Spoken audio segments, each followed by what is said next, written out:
ሰላም ጤና ይስጥልን። በመላው ዓለም የምትገኙ የተወደዳችሁ የሮሃ ቲቪ ተከታታዮች የመጋቢት 10 2017 ዓ.ም የረፋድ ዜናዎችን ይዘንላችሁ ቀርበናል። በቂሊንጦ ማረሚያ ቤት ፖሊስ አባላት ድብደባ የተፈጸመባቸው ተከሳሾች በማንነታችን ተጠቅተናል ብለዋል። ዝርዝር አለን። በኦሮሚያ ክልል ከኮቴ ክፍያ ጋር በተያያዘ የሚሊሻ አባላት በሾፌሮች ላይ ከፍተኛ እንግልት እያደረሱ ነው። በስፋት ዳሰነዋል። በአማራ ምድር ዘመቻ አንድነት የሚል ሰፊ የውጊያ እንቅስቃሴ በፋኖ ታውጇል። ፋኖ ከተሞችንና የተለያዩ አካባቢዎችን እየተቆጣጠረ ነው። ኤርትራ ጊዜው ባለፈበትና በተሳሳተ የኢትዮጵያ የባህር በር ፍላጎት ግራ ተጋብታለች ሲሉ የውጭ ጉዳይ ሚኒስትሩ ገልጸዋል። ፑቲን የተኩስ አቁም ስምምነት አልቀበልም ብለው ነገር ግን የዩክሬንን የኃይል ማመንጫዎች ላለመምታት ቃል ገብተዋል። አድማጭ ተመልካቾቻችን አብራችሁ ልትቆዩ ከፈቀዳችሁ እነዚህ መረጃዎች በዝርዝር የምናሰማችሁ ይሆናል። የሮሃ ቲቪ ወቅታዊና ሀቀኛ መረጃዎች እንዲደርሷችሁ ቻናሉን ሰብስክራይብ፣ ላይክ እና ሼር በማድረግ አሁኑኑ ቤተሰብ ይሁኑ።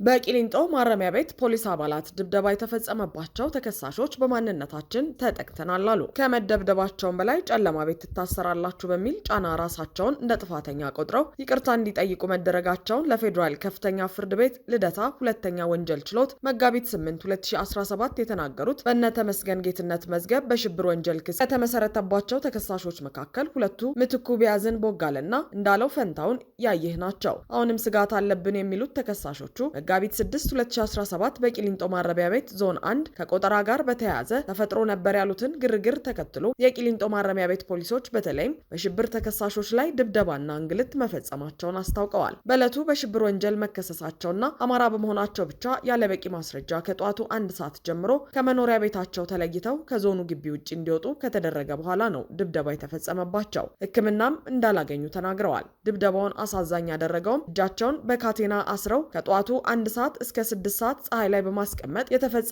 ኢሰብአዊ ድርጊት መሆኑ ነው። እነዚህ የአይናቸው ቀለም አላማረኝም ባሉ ፖሊስ አባላት ተይዘው ከፍተኛ የሆነ እንግልት እና ወከባ ከተፈጸመባቸው የሽብር ተከሳሾች 6 ናቸው። ከነዚህ መካከል ግን በደረሰባቸው ድብደባ ከፍተኛ የሆነ አካላዊና ስነ ልቦናዊ ጉዳት የደረሰባቸው መሆኑን በመግለጽ በችሎት ፍትህን የጠየቁት ምትኩ ቢያዝንና እንዳለፈንታውን የተባሉ የህግ እስረኞች ናቸው። ተከሳሾች እንደገለጹትም እጃቸው በካቴና ታስሮ ጫማቸውን አውልቀው ፀሐይ ላይ እንዲቀመጡ ተደርጎ በዱላና በከስክስ ጫማ ድብደባ ተፈጽሞባቸዋል። አካላዊ ድብደባና ጉዳት የደረሰባቸው እነዚህ የህግ እስረኞችም በእናንተ የተነሳ ስራ ሂደቱ እንዲስተጓጉል ተደርጓል፣ ይቅርታ ጠይቁ፣ ካልሆነ ግን ጨለማ ቤት ትገባላችሁ በሚል ተበዳይን እንደ በዳይ በቆጠረ ያልተገባ ጫና ምክንያት የማረሚያ ቤቱ አስተዳደር ኮማንደር አለምሰገድ አስግዶም አማካኝነት ባለመግባባት ለተከሰተው ግርግር በሚል የጥፋተኝነት ጽሑፍ በእጃቸው ጽፈው እንዲፈርሙ መደረጋቸውን አስረድተዋል። በድብደባውም ሰውነታቸው ተላልጦ ቆስሏል፣ ጆሮ ግንዳቸው አካባቢ ደም ፈሷል፣ እጅና እግራቸውም ክፉኛ ቆስሏል። እጃቸውን በካቴና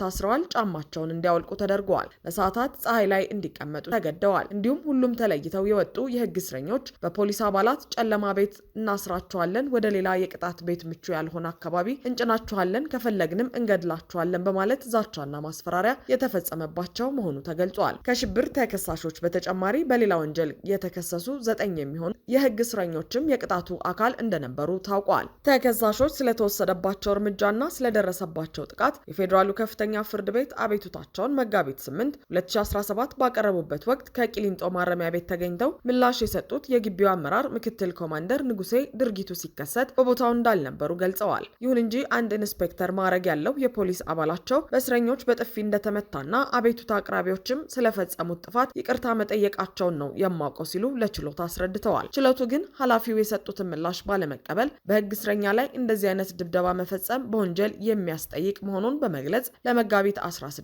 2017 ምላሻቸውን ይዘው እንዲቀርቡና በአስቸኳይ እንዲያሳክሟቸውም ትዕዛዝ ሰጥቷል።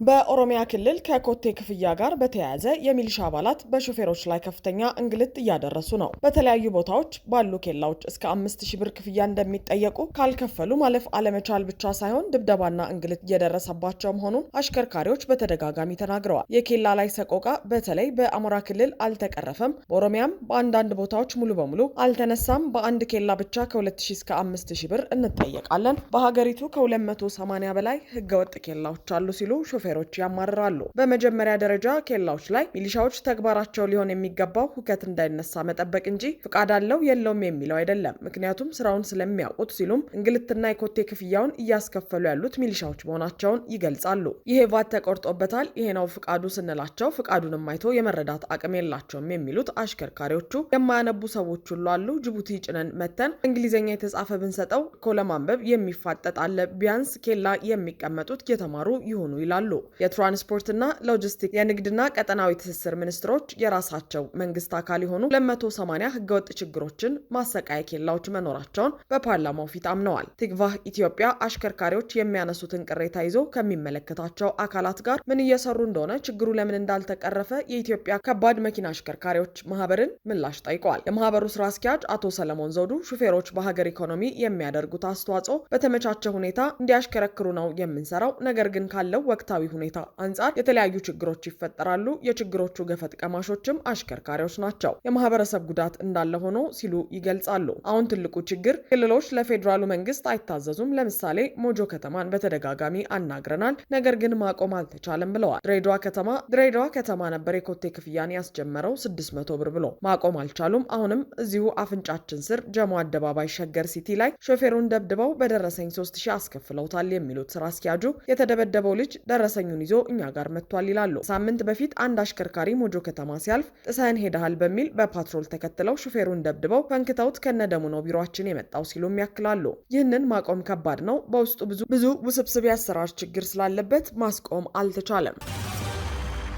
በአማራ ምድር ዘመቻ አንድነት የሚል ሰፊ የውጊያ እንቅስቃሴ በፋኖ መታወጁ ተነገረ። የፋኖ ኃይሎች ወደ አንድነት የሚያደርጉትን ጉዞ የሚያጠነክርና የአገዛዙን ቀስ የሚሰብር ዘመቻ ጀምረዋል። በዚህ ዙሪያ በአራቱም የአማራ ግዛቶች ያሉ የፋኖ አደረጃጀቶች ዝርዝር መግለጫ ይሰጣሉ ተብሎ ይጠበቃል። ሆኖም በተለያዩ የአማራ አካባቢዎች ዘመቻውን ተከትሎ ጠንከር ያሉ ውጊያዎች መካሄድ ጀምረዋል። ዘመቻ አንድነት በጎንደር ቀጠናም የተጀመረ ሲሆን ማክሰኝት ከተማን በማለዳው የፋኖ ኃይሎች ተቆጣጥረዋል። ፖሊስ ጣቢያውን ጨምሮ በፋኖ እጅ የገባ ሲሆን በግፍ የታሰሩት የአማራ ልጆችም ከእስር ወጥተዋል። በተመሳሳይ የአማራ ፋኖ አንድነት በጎንደር ባህር ዳር ቅርብ ርቀት ያለችውን ደራ ወረዳን ሙሉ በሙሉ ከአገዛዙ እጅ ተረክበዋል። በአማራ ክልል የተለያዩ አካባቢዎች እየተካሄዱ ባሉ የዘመቻ አንድነት ውጊያዎች በርካታ ቀጠናዎች በፋኖ እጅ እየገቡ ነው። ይህ ዘመቻ የብልጽግናው አገዛዝ በትዕቢት በተወጠረበትና የተዘናጋበት ድንገት የታወጀ በመሆኑም ጦሩ መግቢያ መውጫ አጥተዋል። የአማራ ፋኖ በሁሉም የአማራ ግዛቶች ከዛሬ መጋቢት 10 2017 ንጋት 12 ሰዓት ጀምሮ በአገዛዙ ላይ መጠነ ሰፊ ወታደራዊ ማጥቃት መጀመሩም ነው የተገለጸው። አንድነታችንና ነጻነታችንን ለማረጋገጥ በተጀመረው ዘመቻ አንድነት ንቅናቄ አካል ሆናችሁ በምትችሉት ትብብርና ድጋፍ እንድታደርጉ የሚል ጠቅላላ የአንድነት ጥሪም ተላልፈዋል። ሮሃም ዘመቻውን በሚመለከት ከፋኖ አደረጃጀቶች የሚሰጡ መግለጫዎችና የሚደረጉ የአውደ ግንባር መረጃዎችን እየተከታተለች ወደ እናንተ የምታደርስ ይሆናል። በሌላ በኩል አዊ ዞን ድማማ ማንጉዳ ቀበሌን ለመዝረፍ ተንቀሳቅሶ የነበረው የአብይ አህመድ ሰራዊት በአማራ ፋኖ ጎጃም አገው ምድር ክፍለ ጦር በ10 አለቃ ኤፍሬም አጥናፉ ብርጌድ ሻለቃ ፋኖች ተመቷል። ይህ መነሻውን አዲስ ቅዳም ከተማና ችጓሊ አቅራቢያ ላይ ከሚገኘው ካምፑ በማድረግ ኦቮላን አቋርጦ ድማማ ማንጉዳ በመድረስ የድማማ ማንጉዳ ቀበሌ ማህበረሰብ ላይ ጸረ አማራነቱን በተግባር ለመፈጸም ተዘጋጅቶ ከረፋዱ 5 ሰዓት አካባቢ ዳጊ ኦቫላ ቀበሌ የደረሰው የአገዛዙ ጦር ከባድ ጥቃት ደርሶበታል። በዚህም 12 የአገዛዙ ጦር ወታደሮች ሙትና በርካታዎቹ መቁሰል ተገልጿል። ፑቲን የተኩስ አቁም ስምምነት አልቀበልም ብለው ነገር ግን የዩክሬንን የኃይል ማመንጫዎች ላለመምታት ቃል ገቡ። ፑቲን ይህን ያሉት ከአሜሪካው አቻቸው ዶናልድ ትራምፕ ጋር ካደረጉት የስልክ ልውውጥ በኋላ ነው። የሩሲያው መሪ ለአንድ ወር የሚቆይ የተባለውን ሁሉን አቀፍ የተኩስ አቁም ስምምነት ውድቅ አድርገውታል። ይህ የተኩስ አቁም ስምምነት በቅርቡ የአሜሪካና የዩክሬን ባለስልጣናት በሳውዲ አረቢያ ያረቀቁት ነው። ፑቲን እንዳሉት ይህ ሁሉን አቀፍ የተኩስ አቁም ሊሰራ የሚችለው የውጭ ኃይሎች ለዩክሬን የሚያደርጉት የመሳሪያና የመረጃ አቅርቦት ካቆሙ ብቻ ነው። የዩክሬን አጋር የሆኑ አውሮፓውያኑ ሀገራት ከዚህ ቀደም ይህን የፑቲን ቅድመ ሁኔታ እንደማይቀበሉት አስታውቀው ነበር። በሳውዲ መዲና ጅዳ በዩክሬን ጉዳይ የሚደረገው ንግግር እንደሚቀጥልም በመካከለኛው ምስራቅ የአሜሪካ ልዑክ የሆኑት ስቲቭ ዊትኮፍ ተናግረዋል። ሩሲያ ከ6 ወራት በፊት በዩክሬን ቁጥጥር ስር ውሎ የነበረውን የኩርስክ ግዛት በቅርብ ባካሄደችው ዘመቻ ማስለቀቅ ችላለች። ማክሰኞ ዕለት ትራምፕና ፑቲን ካደረጉት የስልክ ልውውጥ በኋላ አሜሪካ ባለፈው ሳምንት ስታሳይ የነበረውን አቋም የለወጠች ይመስላል። ነገር ግን ሁለቱ መሪዎች ጦርነቱን ለመግታት ተጨማሪ ንግግሮች እንደሚሹ መስማማታቸው ተሰምተዋል። ባለፈው ሳምንት ማክሰኞ ጅዳ የተገኙት የአሜሪካ ልዑካን የዩክሬን ባለስልጣናት በፍጥነት ተግባራዊ የሚደረግ ያሉትን የ30 ቀናት የተኩስ አቁም ስምምነት እንደሚፈርሙ ማሳመናቸው ይታወሳል። ፕሬዚዳንት ቮሎዲሚር ዜሌንስኪ ለኦፊሴላዊ ጉብኝት ወደ ፊንላንድ መዲና ሄልሲንኪ ያቀኑ ሲሆን ዩክሬን የኃይል አማራጮችን ያካተተ የተኩስ አቁም ስምምነት ለማድረግ ዝግጁ መሆኗን ተናግረው ነገር ግን ተጨማሪ መረጃዎች እንዲመፈልጉ አስታውቀዋል። ዜሌንስኪ ከሰሞኑ በዩክሬን የድሮን ናዳ እያወረዱ ያሉት ፑቲን የተኩስ አቁም ማድረግ አይፈልጉም ሲሉ ወቅሰዋል። ከሰሞኑ ሩሲያ ባካሄደችው የድሮን ጥቃት ኢላማ ከተደረጉት መካከል ሱሚ የሚገኙ ሆስፒታል እና በስሎቪያንስክ የሚገኙ የኃይል ማመንጫዎች ይገኙበታል። በሚያሳዝን ሁኔታ ኢላማ የተደረጉ ቦታዎች አሉ። በተለይ ደግሞ በሰላማዊ ዜጋ ጥቅም ላይ የሚውሉ መሰረተ ልማቶች ዛሬ ፑቲን የተኩስ አቁም ስምምነቱን እንደማይቀበሉት ተናግረዋል ሲሉ ዜሌንስኪ በኤክስ ገጻቸው ጽፈዋል። የአሜሪካው ፕሬዝዳንት ዶናልድ ትራምፕ ደግሞ ከፑቲን ጋር የነበራቸው የስልክ ልውውጥ በጣም መልካምና ውጤታማ እንደነበር ጽፈው ለጊዜው የኃይል ማመንጫዎች ላይ ጥቃት እንዳይሰነዘር ከስምምነት እንደተደረሰ በቀጣይ ደግሞ የተኩስ አቁም ስምምነት ለማድረግ ውይይት እንደሚቀጥል ጽፈዋል። 80 በመቶ የሚሆኑት የዩክሬን የኃይል ማመንጫ መሰረተ ልማቶች በሩሲያ የቦምብ ጥቃቶች መውደማቸው ዜሌንስኪ ባለፈው መስከረም መናገራቸው ይታወሳል። ኤርትራ ጊዜው ባለፈበትና በተሳሳተ የኢትዮጵያ የባህር በር ፍላጎት ግራ ተጋብታለች ሲሉ የውጭ ጉዳይ ሚኒስትሩ ገለጹ። የኤርትራው የውጭ ጉዳይ ሚኒስትር ኦስማን ሳሌህ ዛሬ በአስመራ ለውጭ ሀገራት አምባሳደሮችና ለተባበሩት መንግስታት ድርጅት ኃላፊዎች መግለጫ መስጠታቸው ተመላክተዋል። በመግለጫቸው ወቅትም ሀገራቸው ኤርትራ ኢትዮጵያ የጎረቤቶቿን ሉዓላዊነትና የግዛት አንድነት እንድታከብር ጫና እንዲያደርጉ ስትል የዓለም አቀፉ ማህበረሰብና የሚመለከታቸው አካላትን ትጠይቃለች ብለዋል። የውጭ ጉዳይ ሚኒስትሩ ኤርትራ ቀጠናዊ ግጭቶች ውስጥ ትገባለች በሚል በሚቀርብባት ክስ ጉዳይ ማስተባበያ የሰጡ ሲሆን በኢትዮጵያ የባህር በር ፍላጎት ላይ ኤርትራ ያላትን አቋም ሲናገሩ የተዛባና ጊዜው ያለፈበት የባህር ዳርቻ ፍላጎት ሲሉ ገልጸዋል። የኢትዮጵያ የባህር በርና የባህር ኃይል ጦር ሰፈር ምኞቷም ግራ የሚያጋባ ነው ሲሉ ተደምጠዋል። ኢትዮጵያ በዲፕሎማሲ ወይም ወታደራዊ ኃይል የባህር ላይ መዳረሻና የባህር ኃይል ሰፈር ለማግኘት ባላት የተሳሳተና ጊዜው ያለፈበት ምኞት ኤርትራ ግራ ተጋብታለች ሲሉ ነው ለዲፕሎማቶች የገለጹት። እንደ አውሮፓውያን አቆጣጠር በ2022 የሰሜን ኢትዮጵያ ጦርነት ካበቃ በኋላ ሰራዊታችን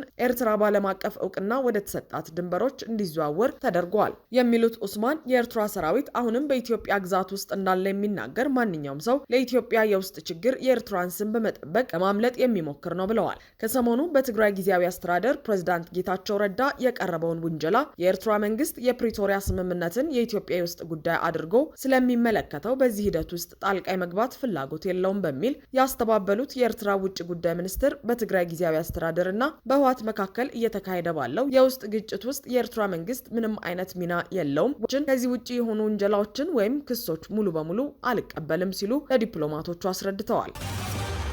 አድማጭ ተመልካቾቻችን የሰዓቱ የሮሃ ቲቪ ዜናዎች የተከታተላችኋቸውን ይመስሉ ነበር። አብራችሁን ስለነበራችሁ ከልብ እናመሰግናለን። ሰላም።